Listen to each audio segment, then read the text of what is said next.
வணக்கம். தமிழ் ஃபுட் கார்னரில் இன்னைக்கு உருளைக்கிழங்கோட பூண்டு சேர்த்து சுவையான உருளைக்கிழங்கு பூண்டு ஃப்ரை பண்ண போகிறோம். இது சாம்பார் சாதம், பருப்பு சாதம், ரசம் சாதம், தயிர் சாதம், வெரைட்டி ரைஸ் எல்லாத்துக்குமே சைட் டிஷ்ஷாக வச்சு சாப்பிட்றதுக்கு ரொம்ப ரொம்ப நல்லாயிருக்கும். இப்போது எப்படி பண்ணுறதுன்னு பார்க்கலாம். இந்த பேனில் 3 டேபிள் ஸ்பூன் தேங்காய் எண்ணெய் சேர்த்துருக்கேன். இந்த உருளைக்கிழங்கு பூண்டு வறுவலுக்கு தேங்காய் எண்ணெய் வந்து நல்லா டேஸ்ட் கொடுக்கும். நீங்கள் விருப்பப்பட்டால் சேர்த்துக்கங்க, அல்லது நீங்கள் விருப்பப்பட்ட ஆயில் சேர்த்துக்கோங்க. எண்ணெய் சூடாயிடுச்சு.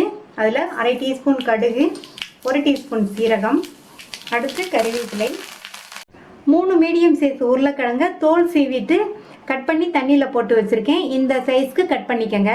தண்ணியிலேருந்து எடுத்து இந்த உருளைக்கிழங்கு சேர்த்துடலாம். இது கூட 8 பெரிய பல் பூண்டை வந்து இடித்து வச்சுருக்கேன்.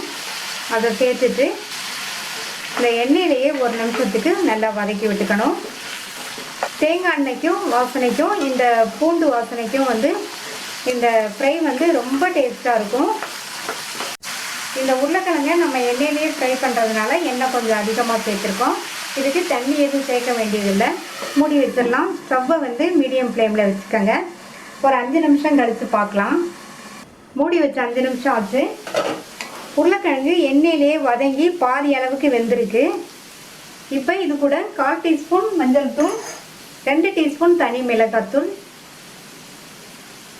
1 டீஸ்பூன் கொத்தமல்லி தூள், 1/2 டீஸ்பூன் சோம்புத்தூள், இதுக்கு தேவையான அளவு உப்பு சேர்த்துட்டு நல்லா ஒரு தடவை மிக்ஸ் பண்ணி விட்டுக்கணும்.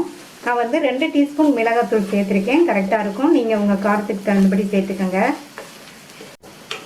எல்லாம் நல்லா ஒன்றா மிக்ஸ் ஆகுற மாதிரி கலந்து விட்டாச்சு. மூடி வச்சிடலாம். ஸ்டவ் மீடியம் ஃப்ளேம்லேயே இருக்கட்டும். இந்த உருளைக்கிழங்கு நல்லா ஃபுல்லாக வெந்து வரட்டும். இப்போ மறுபடியும் 5 நிமிஷம் ஆச்சு. மசாலாவோடு சேர்ந்து நல்லா சாஃப்டாக வெந்து நம்மளுடைய உருளைக்கிழங்கு பூண்டு ஃப்ரையை ட்ரை பண்ணி பார்த்துட்டு உங்கள் கமெண்ட்ஸை சொல்லுங்கள். இது வரைக்கும் தமிழ் ஃபுட் கார்னர் சேனலை சப்ஸ்கிரைப் பண்ணாதவங்க சப்ஸ்கிரைப் பண்ணிவிட்டு பக்கத்தில் உள்ள பெல் பட்டனையும் கிளிக் பண்ணிக்கோங்க. தேங்க்யூ.